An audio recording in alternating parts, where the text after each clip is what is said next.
수원을 지역 백혜련 국회의원입니다. 오늘 세월호 11주기를 추모하며 이 땅에 더 이상의 대형 참사가 없기를 바라면서 질의하도록 하겠습니다. 바로 질의를 위해서 발언대를 국무위원석 쪽으로 이동시키고 있습니다.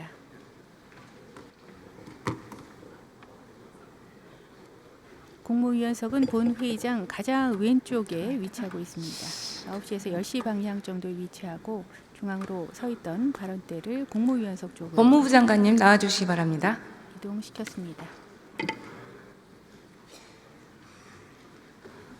박성재 법무부 장관이 답변석으로 나오고 있습니다. 국무위원석 앞쪽으로 답변석이 단상이 놓여 있습니다. 안녕하십니까. 오늘 질문 순서를 바꾸게 됐는데 바이든 날리면 이어서 또 계엄은 했지만 경고용이라는 멘트에 이어서 엄청난 인터넷 밈이 유행할 것 같습니다. 오늘 한덕수 총리가 헌재 의견서에서 헌법재판관 후보자 발표는 장차 공직에 임명하겠다는 의사표시일 뿐 지명에 해당하지 않는다라는 답변서를 냈다는 언론 보도가 있었어요. 아세요, 장관님? 저는 그 내용 알지 못합니다. 그것도 참 문제네요. 법무부 장관이 정부가 수행하는 이런 소송에 관여해야 되는 거 아닙니까? 당연히 좀 알고 있어야 되시는 거 아니에요? 의원님 말씀이 일리가 있습니다만 제가 그 법무부에서 그 의견을 냈다는 이야기를 못 들었고 보고도 받지 못했습니다. 대통령의 법무부 최고의 참모이시잖아요. 그것 자체가 이 정부의 한계를 적나라하게 드러낸다고 봅니다. 그러면 이 내용에 대해서 어떻게 생각하십니까? 저는 도저히 법조인으로서도 이해할 수가 없습니다. 공직에 임명하겠다고 발표하는 것이 지명이지 지명이 아닙니까? 임명과 다르다는 취지 아니신가 생각이 됩니다. 아직 청문회 지명을 분명히 법적으로 지명을 얘기했으니까요. 지명과 임명하겠다는 의사 표시가 어떻게 다릅니까? 설명 좀 해주세요. 의원님 죄송하지만 네. 제가 그 문건을 정확하게 보지를 못한 상태에서 제 추측만으로 말씀드리는 건 적절하지 않고 필요하면 제가 청에 복귀한 후에 내용을 보고 의원님께 보고 드리도록 하겠습니다. 아니 이거 명확하게 이렇게 나온 거기 때문에 이거에 대한 의견을 저는 말씀해 주시는 것이 맞다고 봅니다. 제가 보지를 못했으니까요. 네, 좋습니다. 정말 말도 안 되는 개변인데요. 더욱이나 더 웃긴 것이 PPT 떼어주세요. 한덕수 총리는 지난 8일에 국민께 드리는 말씀에서 분명히 지명한다는 뜻을 밝혔습니다. 열흘 뒤 임기가 종료되는 문영배 헌법재판소장 직무대행과 이미선 헌법재판관의 후임자로 이한규 법제처장과 함상훈 서울고등법원 부장판사를 지명하였습니다. 대국민을 상대로 이런 언론 발표문을 낸 것이에요. 그리고 나서는 헌법재판소에 임명하겠다는 의사표시일 뿐 지명에 해당하지 않는다. 이게 말이 됩니까? 도대체 이해 안 가시죠? 지금 가서 확인해 보시고요. 제가 말한 내용으로는 도저히 법무부 장관님으로서도 이해가 되지 않는 내용이시죠? 제가 일단 네? 좀 전에 말씀드린 바와 같이 내용을 확인한 후에 말씀 못 하시는 거 보니까 이해가 안 되실 거예요. 이게 확인하고 그렇죠? 난 뒤에 말씀드리겠습니다. 사실은 이미 헌법재판관 지명과 관련해서 헌법재판소에 저는 입장이 있었다고 생각합니다. 한덕수 총리에 대한 탄핵 선고문에서 헌재는 명확하게 이런 입장을 밝히고 있습니다. 띄워주세요. 국민으로부터 직접 선출된 대통령의 민주적 정당성과 비교하여 상당히 축소된 간접적인 민주적 정당성만을 보유한다. 대행은 그렇다는 얘기죠. 국무총리는 대통령과는 확연히 구분되는 지위에 있다. 권한대행은 헌법과 법령상으로 대행자에게 미리 예정된 기능과 가업의 수행을 의미하는 것이라는 헌법재판소의 결정이 있었습니다. 이것은 제가 볼 때는 직접적으로 헌법재판관 지명에 대해서 판신하지 않았지만 간접적으로는 사실 대행의 직무 범위에 대한 명확한 규정을 내린 것이라고 생각합니다. 어떻습니까? 헌법에 명확한 규정은 없고 다양한 의견이 있는 것으로 알고 있습니다. 아니, 이 헌법재판소의 결정문에 대해서 어떻게 생각하시냐고요? 그 부분도 지금 제가 말씀드린 바와 같이 헌법재판소가 이거는 하면 안 된다, 이거는 할 수 있다고 명확하게 말씀하신 게 아니고 판결한 게 아니고 여러 가지 상황에 대해서 의견을 표현한 것이 아닌가 생각을 합니다. 헌법의 모든 것을 규정할 수는 없습니다. 그렇기 때문에 헌법재판소의 결정이 중요하고 헌법재판소의 결정이 헌법에 대한 최종적 해석입니다. 맞죠? 구체적인 사건에 대해서 그렇다고 생각합니다. 그렇습니다. 그래서 여기 이미 권한 대행의 직무 범위에 관한 설시가 있는 겁니다. 미리 예정된 기능과 가업의 수행, 그것만 하라고 돼 있는 거예요. 그런데 그게 어느 정도까지가 미리 예정된 업무의 수행인지에 대해서 항상 논란이 있고, 지금 말씀하시는 부분에 현상 유지라는 부분도 과연 현상 유지가 어느 정도의 일을 현상 유지라고 할 것인지에 대해서는 논란의 여지가 있다고 생각을 합니다. 지명은 엄청난 일입니다. 대통령의 고유 권한으로서 지금 우리나라의 지금 현 정치 상황에서 헌법재판관 지명이라는 것은 대통령의 지위를 왔다 갔다 할 수 있는 엄청난 일이에요. 그것을 권한대행이 한다? 그것도 2명이나? 말이 안 되는 일이죠. 그리고 장관님께서 지난번에 사고와 거리는 달라서 가능할 수도 있다, 이런 식으로 답변을 하시다고 말씀드렸습니다. 하더라고요. 근데 좀 공부를 저는 좀 더 하셔야 될 것 같습니다. 헌법 교과서 어디를 뒤져봐도 권한대행이 헌법재판관 임명이 가능하다고 한 헌법 교과서를 찾을 수 없었습니다. PPT 띄워주세요. 장관님께서도 이 사법고시야 할 때 헌법학자들 책 많이 보셨을 거예요. 그러니까 그 좀 오래된 순으로 제가 먼저 말씀드리겠습니다. 성낙인 헌법학 561조, 허영 헌법에 의해 462조, 김철수 헌법학식론 1482조, 허한중 간추린 헌법 417조, 김하열 헌법강의 876조, 박영철 헌법학개론 649조, 한수웅 헌법학 1259조, 최용기 헌법 590조, 심경수 507조, 장영수 헌법학 507조. 어떤 헌법 교과서를 살펴봐도 대행은 현상 유지적인 활동만 할 수 있게 되어 있다고 되어 있습니다. 더욱이 윤석열 탄핵과 관련해서 윤석열 쪽의 입장을 지지했던 허영 교수나 장영수 교수조차도 그렇습니다.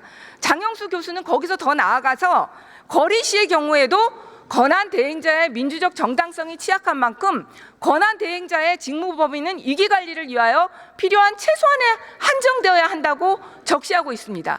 저는 장관님께서 도대체 어디서 사과와 거리를 나눠서 대행의 업무 범위가 나뉜다고, 그러니까 그 헌법재판관 지명할 수 있다고 들으셨는지 모르겠어요. 의원님, 맨 마지막에 장영수 교수님 말씀하신 부분에 거리시에는 이렇게 할 수 있다, 거리시에도 이렇게 할 수 있다고 말씀하신 그 내용 자체가, 그건 뭐냐면요. 그 내용 자체가 거리와 사고를 구분해서 말씀하고 있는 겁니다. 그게 대통령의 고유 권한에 대한 것이 아닙니다. 그러니까요. 지금 말씀하신 내용이 사고와 거리 시에 업무 범위의 차이는 있을 수 있어요. 그러나 그것도 대통령의 고유 권한은 빼고 논의되는 것입니다. 그러니까요. 거리와 사고에 대한 부분이 나누어서 설명하시는 헌법학자들도 계십니다. 제가 아는 몇 분도 계시고요.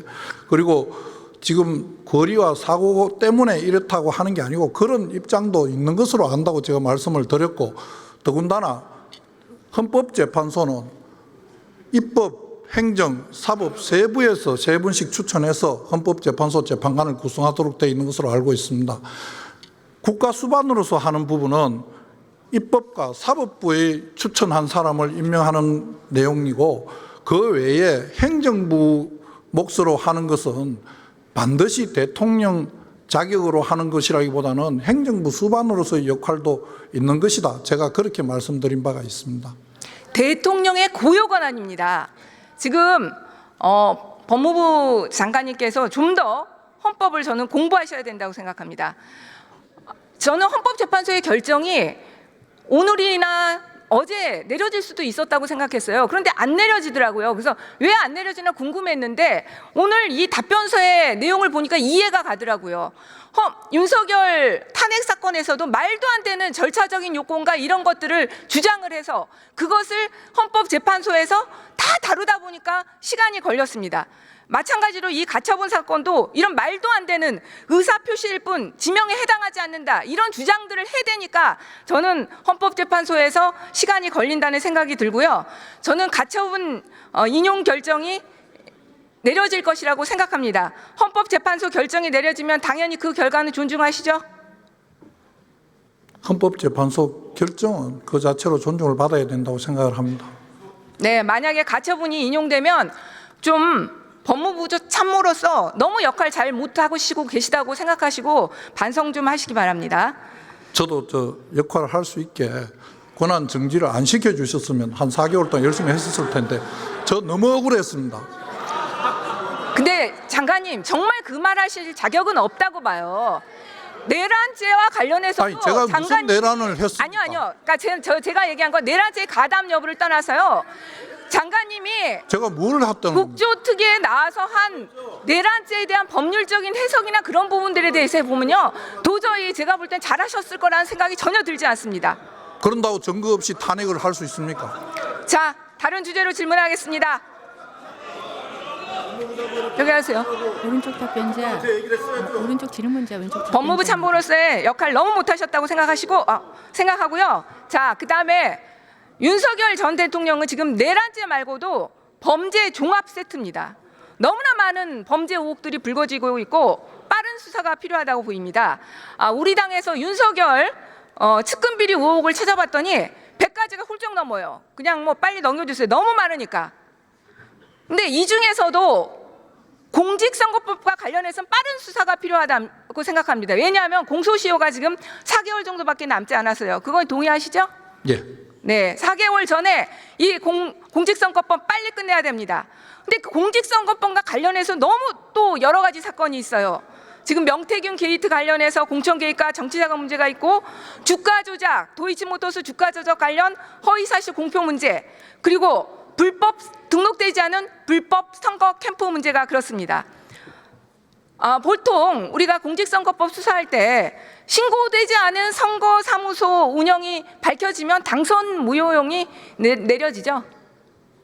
보통 일반적으로요. 그거 제가 다 찾아봤어요. 양형에 장관님. 대해서 제가 뭐 일률적으로 말씀드리는 수사해 보셨잖아요. 이중사무 등록수소는 굉장히 공직선거법에서도 중대한 범죄입니다. 그렇죠? 선거법에 중요하지 않은 내용은 없습니다. 양형 찾아보세요. 그것도 다 당선 무효용이 내려지는 사건입니다. 그런데 강남 에아랑 건물에서 불법 캠프가 차려졌다는 사실은 장관님도 보도를 통해서 보셨죠? 그런 논란이 있는 것으로 알고 있습니다. 잘 아실 거예요. 왜 그러냐면 이게 정상명 검찰총장 사이 건물 아닙니까? 근데 장관님이 모르신다는 게 말 되겠어요? 잘 많이 아실 것 같은데. 왜 반드시 제가 안다고 생각하신지. 아니, 검찰총장 사이 그건 우리 법조계에서는 다 사실 알잖아요. 지금 건물주 김방흥, 김용식은 선거 당시 윤석열에게 1,000만 원 고액 후원했고, 또 김용식은 윤석열 결혼지대 했던 정상명 전 검찰총장의 사이입니다. 대선 이후에 김용식은 인수위 비서실을 근무했고, 김방은은 청와대 관리활용 자문단 위원으로 이촉했습니다. 이 사건은 수사가 어렵지 않습니다. 지금 너무 많은 증언과 증거가 이미 쌓여 있습니다. 결정적으로 윤석열의 절친 이철우 교수, 아주 절친이죠. 나도 강남마랑 사무실에 대해서 여러 번, 또 여러 명의 얘기 들었다. PPT 띄워주세요. 이미 인터뷰를 했습니다. 네. 그리고 이준석 의원이 이 사무실에 오라는 윤석열의 메시지를 받았답니다. 그리고 중요한 것은 지금도 그 문자를 보관하고 있다고 합니다. 수사가 어렵지 않습니다. 이 관련자들, 너무나 이 사무실에 드나든 관련자들이 많기 때문에 수사 시작하면 저는 이 불법 선거사무소는 바로 밝힐 수 있다고 생각합니다. 수사 빨리 하시겠습니까? 검찰이 꼭 자기들이 갖고 있는 수사권 범위 내에서 신속하게 진행할 것으로 생각하고 있습니다. 그리고 선관위 선거내 그 신고 내역에도 보면 이 선거사무소는 신고돼 있지 않아요. 그러니까 빨리 수사할 수 있고요. 그다음에 주가 조작 관련해서도 이미 검찰에서 김건희 모녀가 도이치로 23억 수익 냈다고 발표했죠. 아시죠? 그거는. 수사 보도 자료 내용에 있는 내용들은 다 알려져 있는 것으로 알고 있습니다. 그러니까 장관님도 아시잖아요. 예? 장관님도 아시죠? 23억을 수익 냈다고 검찰에서 이미 발표했습니다. 그런데 윤석열 대통령은 그 당시에 가논클럽 토론회에서 손해났다 이렇게 전 국민을 상대로 얘기했고, 또 경선 토론회에서도 한 4달 정도 맡겼는데 손실났다 이렇게 얘기했습니다. 그리고 제 기억에는 통장까지 들고 나와서 언론에서 손해났다 이렇게 했던 기억이 있습니다. 너무나 증거가 명확한 사건입니다. 이거는 불러서 수사하면 바로 더 이상 수사할 것도 없어요. 불러서 조사하고 기소하면 되는 사건이에요. 23억이라고 보도자료에 있었는지는 제가 기억이 명확하지 않습니다. 그리고 지금 말씀하시는 그런 선거법과 관련된 부분은 검찰에서 공소시효가 넘어가기 전에 어떤 식으로든지 확인하고 수사해서 종결할 거라고 생각하고 있습니다. 장관님 보시기에도 증거관계 명백하죠. 그리고 명태균 게이트 관련해서 검찰로부터 정보 보고 12분에 주어진 명태균 관련해서 추가됐습니다. 보고가 있었는데 저는 지금 의원님 잘 아시다시피 지금 이제 복귀해서 오늘까지 사무실 출근을 온종일 한 게 한 2, 3일밖에 안 됩니다. 이틀, 3일, 그 다음에 하루는 여기 와 있고 이러다 보니까 그 내용을 정확하게 다 파악하지 못한 내용이 있습니다. 모자란다면 제가 다시 확인한 다음에 얼마든지 보고 드리겠습니다.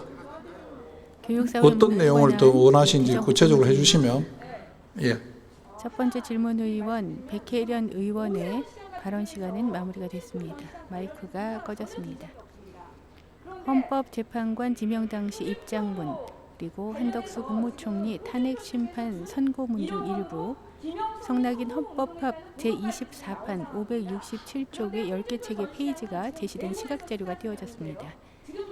그 외에도 윤석열 측근비리백서, 강남 사무실 건물주와 윤석열 관계, 그리고 강남 화랑 사무실 의혹이라는 시각자료가 예. 띄워졌습니다.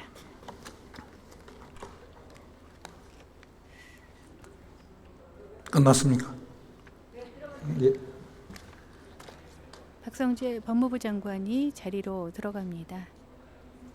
첫 번째 백혜련 의원의 질문 시간이 모두 끝났습니다. 이제 발언대를 중앙을 향해서 돌리고 있습니다.